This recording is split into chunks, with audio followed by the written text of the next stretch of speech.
I wasn't sure I was going to do a video for this just because I've been making so many videos lately, but I figured why not. So When We First Met is another Netflix original film that came out today. I know they've been pumping them out a lot lately. The concept for this film is not really like original or anything. I mean, it's just a rom-com with a mixture of like Groundhog-esque elements and big elements.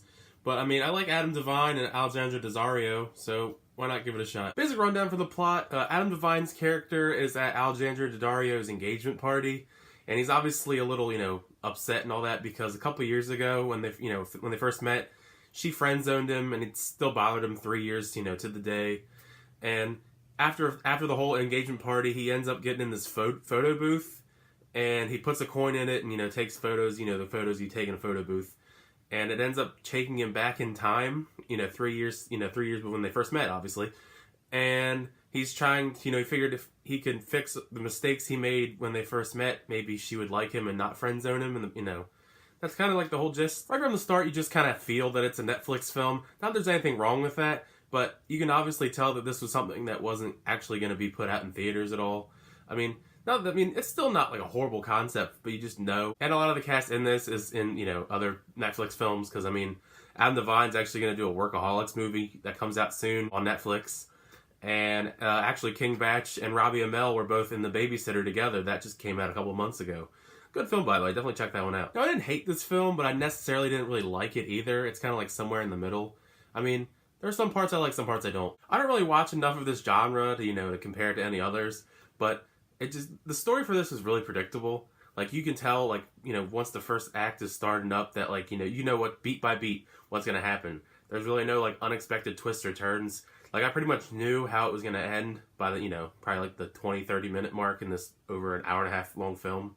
So that kind of played a part in why I didn't like it that much, I guess, just because, like, I predicted everything and was pretty much correct. I think the cast did the best that they could with what they were given. None of them give, like, horrible performances or anything, but I like Adam Devine a lot in a lot of other things. He's pretty funny, but I think this is one of his weaker performances. Most of the things I see him in, he's funny, because he's, like, in an ensemble cast and he actually has someone to, like, play off of the jokes from. And there's not really, like, that person in this movie. King Bach is kind of, like, the only thing close to that, and, like, none of his moments in this are really that funny. So that's probably part of why the comedy kind of falls flat in this, because there's not really a lot of funny moments in this, like, that I thought were funny anyways. There's maybe, like, 2 or 3 moments in this I thought that were pretty funny. And that's really not very good when it's supposed to be kind of like a romantic comedy kind of film. Also, some of the stuff in this movie doesn't really get explained, and I might be nitpicking here because it kind of bothered me. For example, the time machine, sends him back in time, when he, uses it. But everyone else that uses it, throughout the movie, there's like a handful of people that use the time machine throughout the movie, the photo booth. And nobody else ever gets sent back in time. So why did it send Adam Devine back in time? And only him? That's never explained. I get it's time travel, I guess, but why? Why was he so special? Although it does seem like it's the whole guy trying to get out of the friend zone story, it actually kind of tries to do something different a little bit. It doesn't convey that message very well, at the end of the movie. But if I say anything about it, I'll spoil the film, so I can't really say what it is.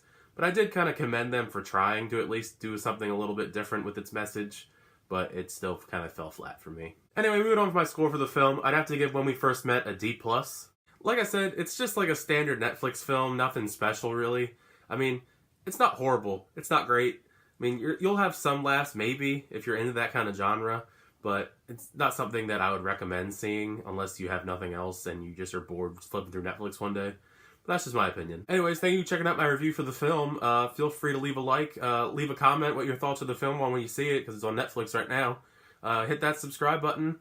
And until next time, I'll see you guys later.